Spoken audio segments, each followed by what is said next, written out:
Hi friends, ഒരു pineapple കേക്കിൻ്റെ recipe ആയിട്ടാണ് വന്നിട്ടുള്ളത്. ഇതിനു മുമ്പ് ഞാനൊരു കേക്ക് അപ്ലോഡ് ചെയ്തിട്ടുണ്ട്. അതിൽ നിന്നും കുറച്ച് വ്യത്യാസമുണ്ട് ഈ കേക്കിന്. ഇത് ഓവൻ ഇല്ലാതെയാണ് തയ്യാറാക്കിയിട്ടുള്ളത്. അപ്പോൾ ഇതെങ്ങനെയാണ് ഉണ്ടാക്കുന്നതെന്ന് നോക്കാം.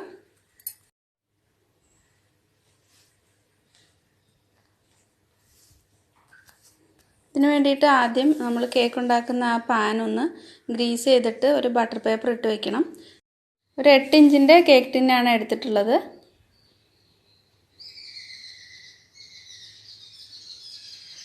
ഇനി ഇതിലേക്ക് പൈനാപ്പിളിൻ്റെ പീസ് നിരത്തി വെച്ച് കൊടുക്കാം. ഒരുപാട് കനമില്ലാതെ മുറിച്ചെടുത്തിട്ടുള്ളതാണ്. ഇത് ഇതേപോലെ നിരത്തി വെച്ചിട്ടുണ്ട്. ഇനി ഇതിൻ്റെ മുകളിലായി സെൻറ്ററിൽ ഓരോ പീസിൻ്റെയും സെൻറ്ററിലായിട്ട് കുറച്ച് ടൂട്ടി ഫ്രൂട്ടി ഇട്ട് കൊടുക്കുന്നുണ്ട്. റെഡ് കളറിലെയാണ് ഞാൻ എടുത്തിട്ടുള്ളത്. ഇതിന് പകരം വേണമെങ്കിൽ ചെറി വെച്ച് കൊടുക്കാം. അപ്പോൾ എല്ലായിടത്തും ഇതേപോലെ ഇട്ട് കൊടുക്കാം.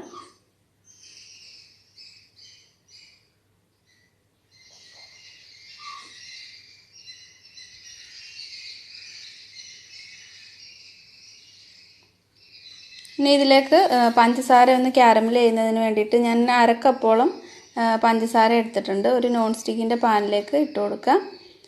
ഫ്ലെയിം ഒരു മീഡിയത്തിൽ ഇട്ട് കൊടുത്തിട്ട് ഇത് ആദ്യം ഒന്ന് മെൽറ്റ് ആവുന്നത് വരെ ഇട്ട് കൊടുക്കണം. അത് കഴിഞ്ഞിട്ട് ലോ ഫ്ലെയിമിലേക്ക് മാറ്റണം.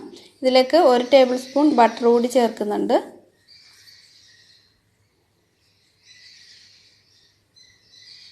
ഇതിനെ ഒന്ന് മിക്സാക്കി കൊടുക്കാം.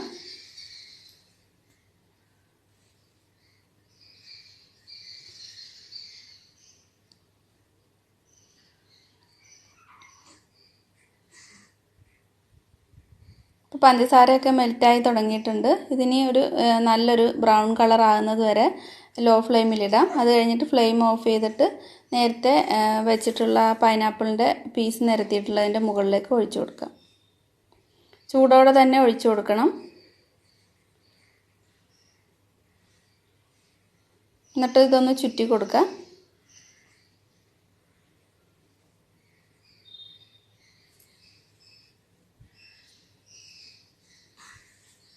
ഇനി ഇവിടെ ഞാനൊരു 3 മുട്ട എടുത്തിട്ടുണ്ട്. റൂം ടെമ്പറേച്ചറിലുള്ള മുട്ടയാണ് എടുത്തിട്ടുള്ളത്.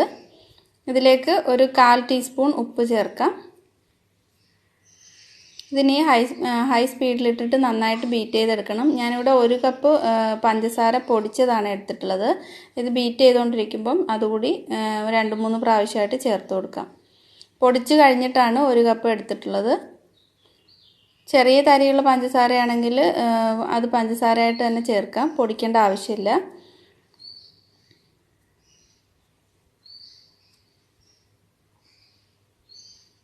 ഹൈ സ്പീഡിലിട്ട് നന്നായിട്ട് ബീറ്റ് ചെയ്തെടുക്കാം.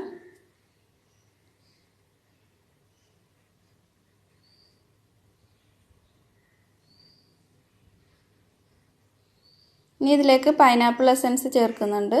ഒരു 1/4 ടീസ്പൂണൊക്കെ മതിയാവും. ഒരുപാട് ചേർത്ത് കഴിഞ്ഞാൽ ഒരുപാട് മണം വരും. അപ്പോൾ അത് നന്നായിട്ട് മിക്സ് ചെയ്തെടുത്തിട്ടുണ്ട്. ഇനി ഇതിലേക്ക് 1/4 കപ്പ് ഓയിൽ ചേർത്തിട്ട് ഒന്ന് ബീറ്റ് ചെയ്തെടുക്കാം. ചെറുതായിട്ടൊന്ന് ബീറ്റാക്കി കൊടുത്താൽ മതി. ഒന്ന് മിക്സായാൽ മാത്രം മതി. അപ്പോൾ ഓയിൽ മിക്സ് ചെയ്തിട്ടുണ്ട്. ഇനി ഇതിലേക്ക് 1/4 കപ്പ് പൈനാപ്പിളിൻ്റെ ജ്യൂസ് ചേർത്തിട്ട് ഒന്ന് മിക്സാക്കി എടുക്കാം.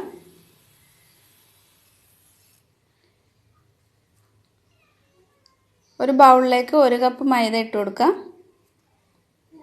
ഇതിലേക്ക് 1 ടീസ്പൂൺ ബേക്കിംഗ് പൗഡർ ചേർക്കാം. ഇതിലേക്ക് ഞാൻ ബേക്കിംഗ് സോഡ ചേർക്കുന്നില്ല, ബേക്കിംഗ് പൗഡർ മാത്രമേ ചേർക്കുന്നുള്ളൂ. നന്നായിട്ട് ഒന്ന് മിക്സ് ചെയ്തെടുക്കാം. ഒരു അരിപ്പയിലൂടെ അരിച്ചെടുത്ത് കഴിഞ്ഞാൽ എല്ലായിടത്തും നന്നായിട്ട് തന്നെ മിക്സ് ആയിക്കോളും. ഇനി ഇതിലേക്ക് കുറേശ്ശെയായിട്ട് ചേർത്തിട്ട് ലോ സ്പീഡിലിട്ടിട്ട് ഒന്ന് ബീറ്റ് ചെയ്തെടുക്കാം.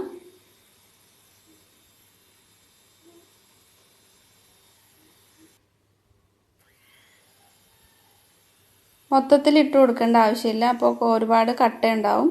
ഇതുപോലെ കുറേശ്ശെയായിട്ട് ഇട്ട് കൊടുത്താൽ മതി.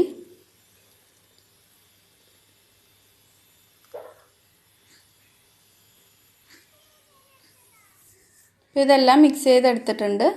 ഇനി നേരത്തെ നമ്മൾ കാരമൽ ഒഴിച്ചിട്ടുള്ളതിൻ്റെ മുകളിലായിട്ട് കേക്കിൻ്റെ ബാറ്റർ ഒഴിച്ച് കൊടുക്കാം. ഒന്ന് ടാപ്പ് ചെയ്ത് കൊടുക്കാം, എയർ ബബിൾസ് ഒക്കെ ഉണ്ടെങ്കിൽ പുറത്തു പോകാൻ വേണ്ടി. ഞാനിവിടെ ഒരു അലുമിനിയം ഒരു പാത്രം ചൂടാകാൻ വെച്ചിട്ടുണ്ടായിരുന്നു.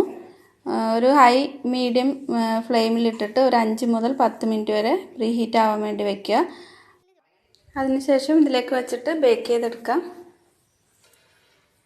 ഒരു 40-45 മിനിറ്റാണ് ബേക്ക് ആവാൻ വേണ്ടി എടുക്കുന്നത്. ഓവനിലാണെങ്കിൽ 180 ഡിഗ്രിയിൽ 40 മിനിറ്റ് ബേക്ക് ചെയ്തെടുത്താൽ മതി.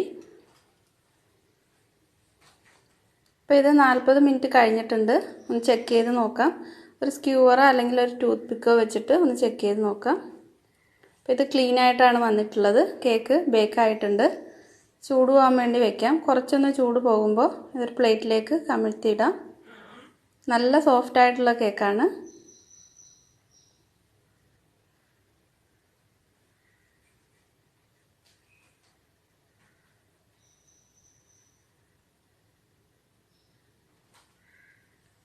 നല്ല ടേസ്റ്റി ആയിട്ടുള്ള പൈനാപ്പിൾ കേക്ക് റെഡി ആയിട്ടുണ്ട്. പൈനാപ്പിളിൻ്റെ നല്ല ഫ്ലേവറാണ് ഈ കേക്കിന്. അതുപോലെ നല്ല സോഫ്റ്റ് ആയിട്ടാണ് ഇരിക്കുന്നത്. അപ്പോൾ എല്ലാവരും ട്രൈ ചെയ്ത് നോക്കുക. ഈ വീഡിയോ ഇഷ്ടപ്പെട്ടിട്ടുണ്ടെങ്കിൽ ലൈക്ക് ചെയ്യാൻ മറക്കണ്ട. അതുപോലെ ഹംലൂസ് കിച്ചൺ ആദ്യമായിട്ടാണ് കാണുന്നതെങ്കിൽ സബ്സ്ക്രൈബ് ചെയ്യാനും ഷെയർ ചെയ്യാനും ഒന്നും മറക്കരുത്. Thank you.